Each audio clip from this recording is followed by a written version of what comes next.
আমাৰ প্ৰভু তথা উদ্ধাৰকৰ্তা যীশুখ্ৰীষ্টৰ সৰ্বশ্ৰেষ্ঠ অতুলীয় নামত দৈনিক জ্যোতি শুনোতালৈ বিশেষ অভিনন্দন। আজি 31 আগষ্টৰ দিন শনিবাৰ 2024। আজি যি বিষয় আমি পাঠ কৰিম, যি বিষয় শিকিম, এয়া হ'ল ইজৰাইল ৰক্ষা কৰা জিহুৱা। আহক আমি চাওঁ পবিত্ৰ শাস্ত্ৰীয় ইয়াৰ বিষয়ে কি কয়। আমি পাঠ কৰিম গীতমালা 121ৰ 4 পদ। আহক আমি পাঠ কৰোঁ।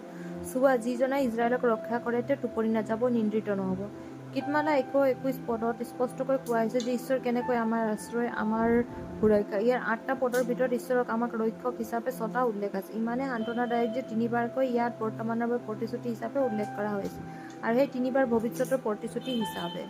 প্ৰভু সঁচাকৈ আমাৰ ৰক্ষক, তেওঁ আমাৰ ৰক্ষা কৰা, তেওঁৰ তেজৰ দুৰ্গৰ ভিতৰত লুকাই ৰাখে, আৰু তেওঁ চাৰিওফালে জুইৰ দেৱাল হিচাপে আমাক ৰক্ষা কৰিবলৈ তেওঁ নিজৰ জ্বলন্ত তৰোৱালক আমাক পহৰা দিবলৈ আজ্ঞা দিয়ে, আৰু আমাৰ ওপৰত চকু ৰাখিবলৈ তেওঁ স্বৰ্গদূতক পঠায়। ঈশ্বৰৰ মানুহ মুচিয়ে ঈশ্বৰৰ সুৰক্ষা বৰ্ণনা কৰিছে এক সুন্দৰ দৃশ্যমানৰ জৰিয়তে। যেতিয়া ঈগলবোৰ আকাশলৈ উৰি পৰে, তেতিয়া কুকুৰাটোৱে নিজৰ সকলো পোৱালীক ডেউকাৰ তলত লুকাই ৰাখে, আৰু তেওঁ কয় যে প্ৰভুৱে আমাক একেদৰে ৰাখে, ৰক্ষা কৰে। শাস্ত্ৰই কৈছে গীতমালা 91 নম্বৰ 4 পদত, তেওঁ নিজৰ ডেউকাৰে তোমাক আৱৰি ৰাখিব, তেওঁৰ ডেউকাৰ তলত তুমি আশ্ৰয় পাবা। ঈশ্বৰ বিশ্বাসযোগ্যতা তোমাৰ ঢাল আৰু সুৰক্ষা হ'ব।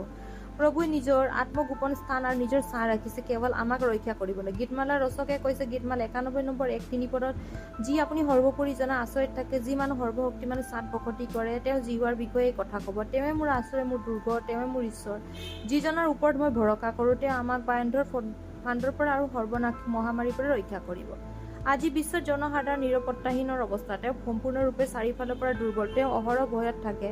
তেওঁলোকে কেতিয়াও অসুস্থতাৰ সন্মুখীন হ'ব, বা যাদুৰ বলি হ'ব, বা অহুচি আত্মাৰ আক্ৰমণৰ বলি হ'ব, বা দুৰ্ঘটনাৰ সন্মুখীন হ'ব। অনাথৰ দৰে আত্মাত অশান্তি পায় আৰু নিৰাপত্তাৰ বাবে হাহাকাৰ কৰে।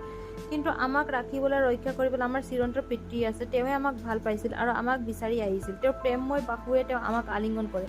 গতিকে আমি কোনো কথাত ভয় বা অশান্তিৰ প্ৰয়োজন নাই। শাস্ত্ৰত কৈছে, তোমালোকে ৰাতিৰ আতংকলৈ, দিনত উৰি যোৱা কাঁড়লৈ, আন্ধাৰত চলা মহামাৰীলৈ আৰু দুপৰীয়াৰ ভাগত ধ্বংসৰ প্ৰতি ভয় নকৰিবা। তোমাৰ ওপৰত হাজাৰ হাজাৰ লোক পৰে, কিন্তু কাষত তোমাৰ সোঁহাতে 10,000।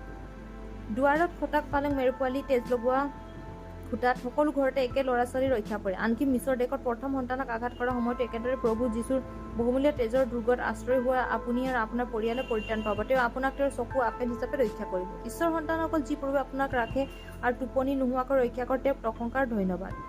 মন কৰিবলগীয়া ধ্যান কৰা সন্ধিয়াৰ বাবে যি পাঠ, এ হ'ল গীতমালা 46 নম্বৰ 1 পদ। আহক আমি পাঠ কৰোঁ। ঈশ্বৰ আমাৰ আশ্ৰয় আৰু বল, সংকটৰ সময়ত বিচৰা মাত্ৰে পাব পৰা ঈশ্বৰ।